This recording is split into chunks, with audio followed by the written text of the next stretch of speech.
একসময় ছিলেন ঘর সংসারের মানুষ। ইতিহাসের বাঁকে বাঁকে সেই নারী দাঁড়িয়েছিলেন রাজপথে, নেতৃত্ব দিয়েছিলেন আন্দোলনে, হয়েছেন বাংলাদেশের প্রথম নারী প্রধানমন্ত্রী। জীবনের শেষ অধ্যায়ও কেটেছে জেল, জুলুম, রাজনৈতিক সংগ্রাম আর অসুস্থতার মধ্যে। আর শেষ বিদায়ে মানুষের ঢল পেরিয়ে চিরনিদ্রায় শায়িত হয়েছেন বাংলার মাটিতে। ৮১তম জন্মবার্ষিকীতে সে দেশনেত্রী খালেদা জিয়ার জীবন ফিরে দেখার গল্প উঠে এসেছে সুমনা সুমির প্রতিবেদনে।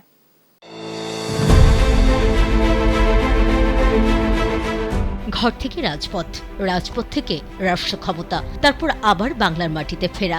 একজন খালেদা জিয়ার জীবন শুধু রাজনীতিকের জীবন কাহিনী নয়, বাংলাদেশের ইতিহাসেরও একটি দীর্ঘ অধ্যায়।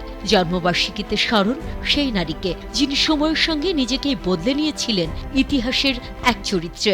Happy birthday Khaleda Zia. Happy birthday Begum Zia. আমি ফুল দেব। খালেদা জিয়া অনেক ভালো। বসুন্ধরা টিস্যু, অশুদ্ধতার বিরুদ্ধে এক বিন্দুও ছাড় নয়। গল্পের শুরুটা রাজনীতি দিয়ে নয়। ১৯৪৬ সালের ১৫ই আগস্ট জন্ম। কৈশোর পেরিয়ে বিয়ে সেনা কর্মকর্তা জিয়াউর রহমানের সঙ্গে।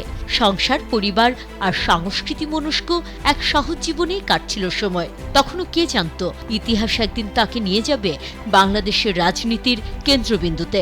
আমি এখন জনগণের জন্য, দেশের জন্য, মানুষের জন্য কাজ করতে চাই। ১৯৮১ সালে জিয়াউর রহমানের মৃত্যুর পর বদলে যায় জীবনের গতিপথ। মানুষের অধিকার আদায়ে এসে দাঁড়ান সামরিক শাসনের বিরুদ্ধে। এরশাদ বিরোধী আন্দোলনে হয়ে ওঠেন দৃঢ় নারী নেতৃত্বের প্রতীক।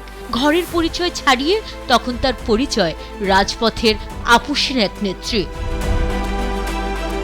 সাল ১৯৯১, নির্বাচনের মধ্য দিয়ে বাংলাদেশের প্রথম নারী প্রধানমন্ত্রী হন খালেদা জিয়া। তার প্রথম মেয়াদে গণতান্ত্রিক সরকার ব্যবস্থা পুনঃপ্রতিষ্ঠিত হয়। এরপর আরও ২ দফায় প্রধানমন্ত্রীর দায়িত্ব। দেশের জন্য, দেশের মানুষের জন্য, গণতন্ত্রের জন্য যা করে গেছেন তা বর্তমান প্রজন্মের ছেলেমেয়েরা এখন বুঝতে পারবে না, ভবিষ্যতে বুঝতে পারবে। সে যেভাবে চাইছে আমাদের প্রজন্মটা তার মতন হইতে পারে না। অন্যায়ের প্রতি মাথা নত করা নাই। সুসময় যেমন এসেছে কঠিন সময়ও। তারা জবরদস্তি ধাক্কা মেরে আমাকে বাড়ি থেকে বের করেছে।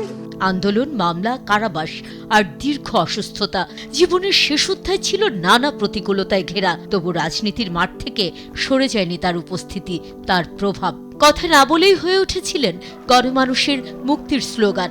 যতক্ষণ বেঁচে থাকবো দেশবাসীকে ছেড়ে যাব না।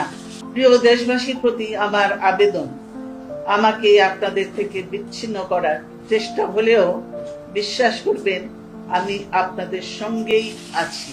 ২০২৫ সালের ৩১ ডিসেম্বর সবাইকে কাঁদিয়ে পাড়ি জমান না ফেরার দেশে মানুষের ঢল নামে জানা যায়। সংসদের দক্ষিণ প্লাজা ও মানিক মিয়া এভিনিউ পেরিয়ে শেষ ঠিকানা জিয়া উদ্যান।